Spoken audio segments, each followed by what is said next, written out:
Okay, so in response to some comments that I got on the formative assessment, I'm going to also talk a little bit about the readings and why we do the readings that we do, and then also maybe some strategies for seeing the readings as tools as opposed to sometimes a burden, right? Some people think, it's just I've got too much to read and I don't want to read this much.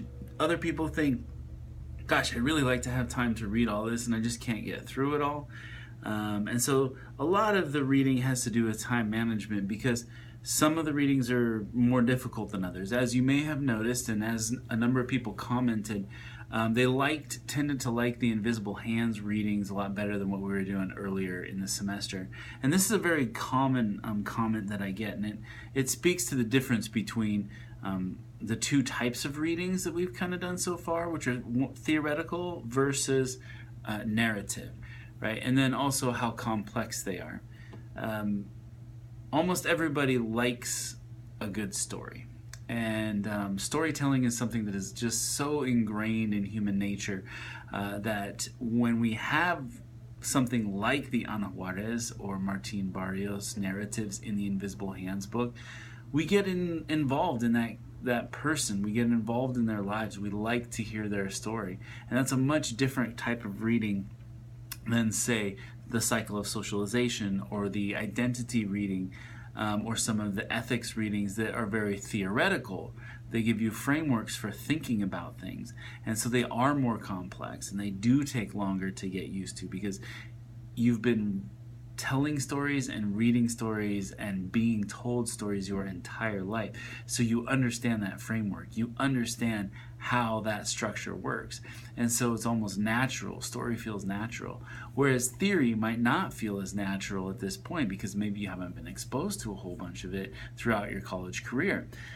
So it's something to keep in mind that the reason probably why you like reading the stories more than you like reading the other stuff is because your brain just understands them a little quicker, and that's totally natural, right?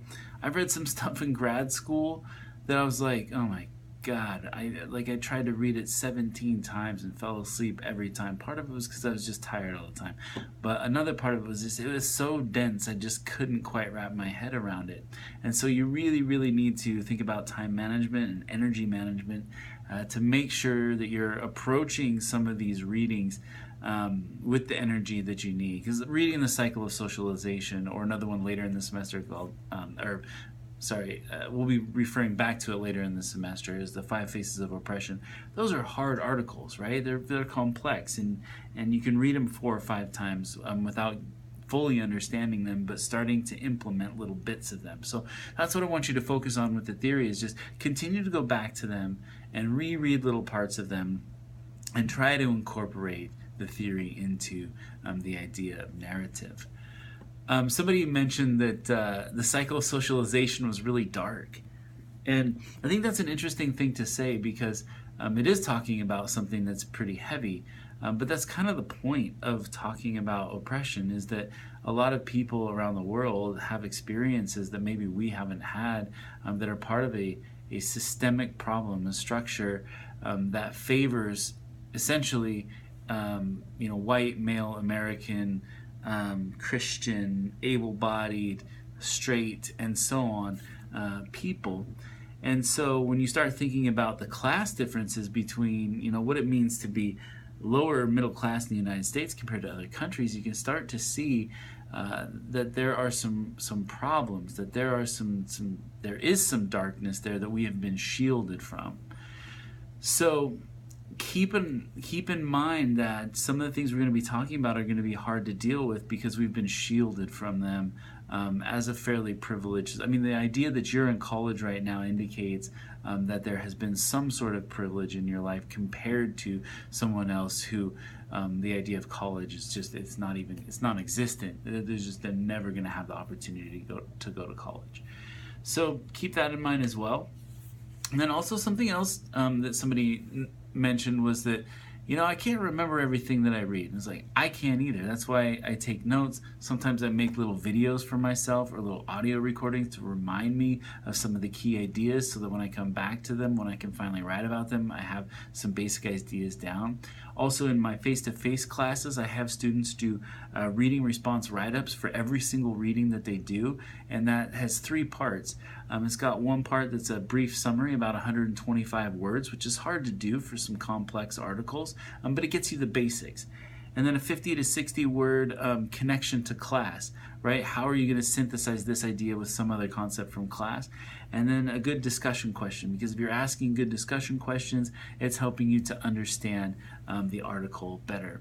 And so what I would suggest is try doing that. Try doing a short summary, try connecting it to class, and try writing a good question. Those 3 things could very well pop up for you to use in your initial post, right? Or in a response.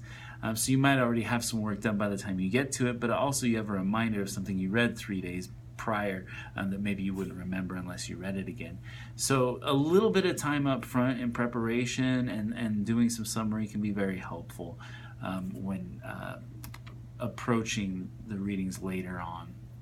And then I also just wanted to read a response that I had sent one of your classmates in the grade book. It said, yeah, that constant balance between using sources and getting your own thoughts in is difficult.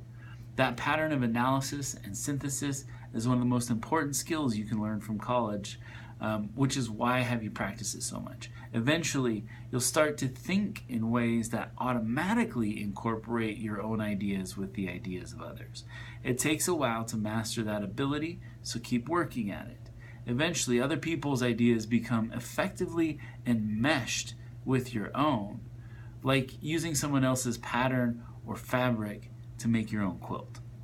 It makes it so you can create things you couldn't possibly create on your own and that wouldn't exist without you, right? You're creating things that could not possibly exist without this coming together of theory and your ideas. So keep that in mind too. And that's it. That's all I have to say about reading for now. It's a really important skill, and it also makes up for some time we may have lost in class, right? If we'd have spent time in an actual class, we could cover some of the material. So in an online class, you have to cover the material on your own in order to do the activities, even though I could potentially lecture about it in a face-to-face class. That's all I have to say for that for right now.